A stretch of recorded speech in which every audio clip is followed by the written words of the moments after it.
Let me quickly talk about the Bretton Woods system. That was sort of the final nail in the coffin of the gold standard.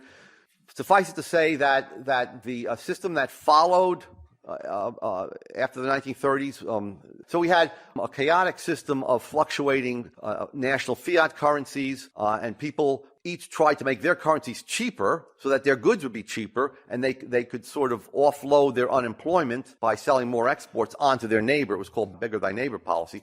The Allies got together when it was clear that they thought they were going to win the war, and they wanted to get rid of these currency wars, which we have today, by putting in a system of fixed exchange rates and calling it a gold standard. The main architects of the Bretton Woods system were both the U.S. and British governments, and their leading financial experts, Harry Dexter White and John Maynard Keynes.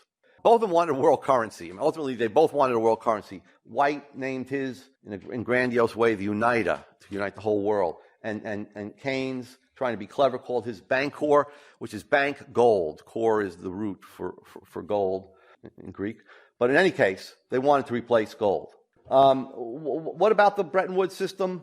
The key characteristics was that the U.S. dollar was now going to be the only currency convertible into gold. All other currencies were going to be fixed to the U.S. at a fixed exchange rate, though it could be adjustable if there was some sort of disequilibrium occurring. So the U.S. currency was considered to be as good as gold, at least in the early 1950s. Other nations' currencies, though, were backed not by gold directly, but by U.S. dollars that they were holding, mainly short-term U.S. Treasury bills. So now you had the foreign currencies being pyramided on top of U.S. deposits. In other words, we had a situation in which the U.S. could automatically export inflation to the rest of the world. So the U.S. held more than half of the gold in the world at the end of World War II.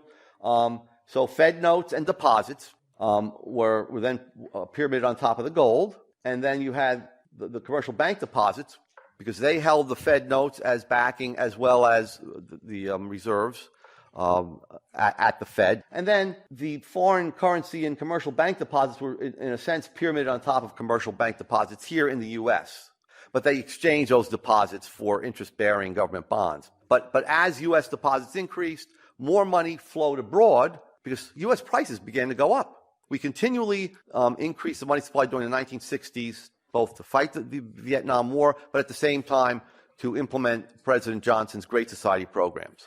So the whole point was, well, we can have consumers' goods produced, and we can have more military equipment and military machines and weapons and so on.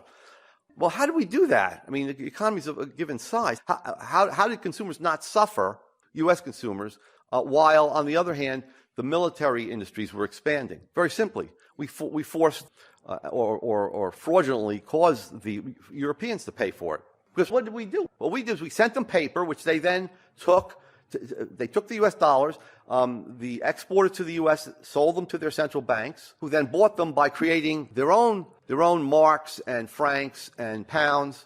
And so we exported to the rest of the world paper money inflation in exchange for real goods and services. So in a real sense, the Europeans paid for a large part of the Vietnam War and Johnson's Great Society programs. But what happened was paper money flowed out from the U.S. And then the foreign governments bought up that paper money to back their own money. They created new paper money. And so we exported this inflation.